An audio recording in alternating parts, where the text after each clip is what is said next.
Assalamualaikum warahmatullahi wabarakatuh. Ini puasa, jadi pertanyaannya harus yang soft, yang menyejukkan. Jadi tadi ada rapat internal yang dipimpin oleh Bapak Presiden dan Wakil Presiden tentang percepatan lahan, penyediaan lahan untuk investasi di IKN. Ya. Beliau menyampaikan bahwa pembangunan di IKN ini akan menjadi contoh. Sekali lagi bukan hanya memindahkan ibu kota, tapi contoh transformasi bekerja yang lebih cepat. Jadi kami, terutama dari otorita, diminta untuk bekerjanya memang bisa menjadi contoh bagi Pemda-Pemda seluruh Indonesia nantinya. Jangan sampai malah otorita ini terbawa sistem langgam birokrasi yang berbelit-belit dan lambat. Jadi justru dibentuk otorita ini untuk supaya lebih cepat. Itu arahannya Bapak Presiden. Oke? Tentang lahan dan investasi, beliau menyampaikan bahwa agar segera diperjelas, dipercepat untuk status-status lahan, khususnya sebenarnya ada dua, lahan pembebasan lahan untuk pembangunan infrastruktur yang prasarana umumnya seperti yang dikerjakan oleh APBN, dan pembebasan lahan, penyediaan lahan untuk investasi. Tadi dibahas fokus di lahan investasi. Makanya tadi yang bicara cuma Pak Bambang dan Pak Agung sebagai Deputi Investasi. Oke? Terima kasih. Jadi yang seperti yang disampaikan Pak Menteri PUPR, jadi ada beberapa hal yang memang kita akan tuntaskan di tahun 2024. Intinya kita ingin melihat bahwa 5 groundbreaking yang sudah dilakukan itu berjalan seiring dengan apa yang sudah dibangun oleh Kementerian PUPR untuk infrastruktur dan kemudian gedung-gedung fasilitas publik, sehingga nantinya akan terbentuk satu ekosistem yang menyeluruh, istilahnya begitu, di dalam kawasan inti pusat pemerintahan yang akan bisa menjadi model untuk pengembangan selanjutnya dari IKN ini ke depannya. Jadi kalau kita ketahui bahwa sudah ada 5 kali groundbreaking ya, dengan nilai mendekati 50 triliun, tepatnya 49,6 triliun. Sudah ada 32 kira-kira institusi yang sudah melaksanakan groundbreaking hingga yang kelima. Tentu kita akan mewujudkan apa yang sudah di groundbreaking itu untuk diwujudkan sesegera mungkin. Nah itu tadi yang kita juga lihat bahwa investasi ini perlu sesegera mungkin kita realisasikan di lapangan ya, sehingga ekosistem tadi terbentuk. Jadi di samping istana, kemudian kantor-kantor menteri, infrastruktur yang dibangun oleh Kementerian PUPR dan sebagainya, tentu akan ada juga fasilitas-fasilitas untuk publik, sehingga kota itu bisa nantinya menjadi kota yang memang layak huni dan dicintai ya, livable dan lovable. Saya kira itu tadi intinya Bapak ya.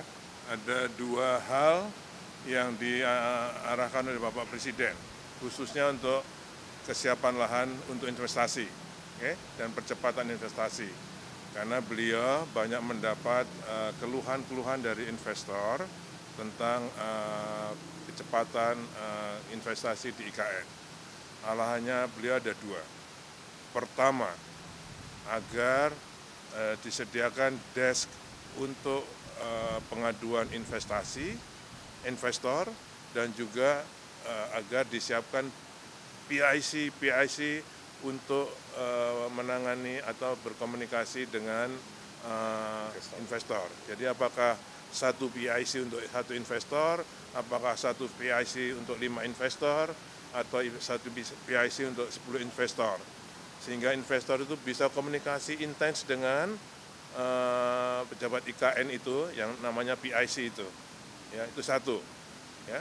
Sehingga karena beliau melihat mungkin ini ada kurang intensnya PIC. Pak Agung sudah melaporkan pelayanannya dengan baik, tapi mungkin dirasakan masih kurang intens. Makanya beliau menyarankan atas juga saran Bapak Menteri Investasi, pengalaman beliau mempercepat penanganan investor. Tunjuk investasi, PIC, untuk menangani para investor itu. Yang kedua, lahan bagi investor agar segera ditetapkan statusnya. Kemudian juga tadi sarannya dari Bapak Menteri Investasi yang juga disepakati oleh Bapak Presiden, beli. Jadi tanahnya dijual, harganya ditetapkan oleh otoritas. Asal tidak melanggar aturan. Itu juga kalimatnya beliau. Kerja cepat, tapi tidak melanggar aturan. Ya. Dua hal itu ya tadi yang diarahkan oleh beliau, dan beliau akan monitor ini ke depannya. Pak Agung mungkin ada tambahan? Cukup. Oke. Oke, makasih semuanya. Ada pertanyaan?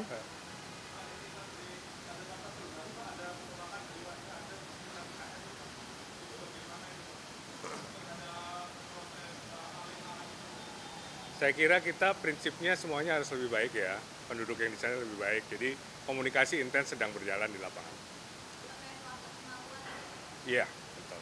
Jadi kita ada forum-forum yang melibatkan masyarakat di sekitar segitu, tokoh-tokoh masyarakat, kemudian juga para mereka investor yang baru masuk ke situ, itu juga kita juga ada forumnya.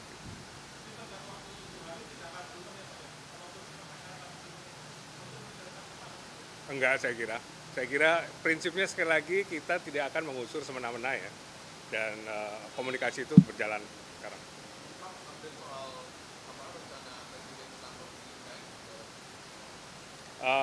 Belum ada arahan terakhir dari beliau, tapi kalau kita lihat pada waktu kita di glamping terakhir, beliau akan pindah kalau airport dan tolnya sudah beroperasi. Kami rencanakan kalau air, yang penting kan juga tidak hanya airport dan tol, tapi juga air. Air kita rencanakan sudah bisa masuk bulan Juni. Oke. Yang kedua, tol bisa masuk bulan Juli. Ya, Juli. Kalau airnya Juni. Ya. Airport sekitar Juli bisa. Nah, sehingga itu, karena kalau ada airport, ada tol, nggak ada air, nggak bisa. Jadi pertama air dan airport, dan itu akan insya Allah Juli sudah siap. Makanya nanti 17 Agustusan insya Allah bisa dilakukan di sana, dan beliau akan berkantor di sana.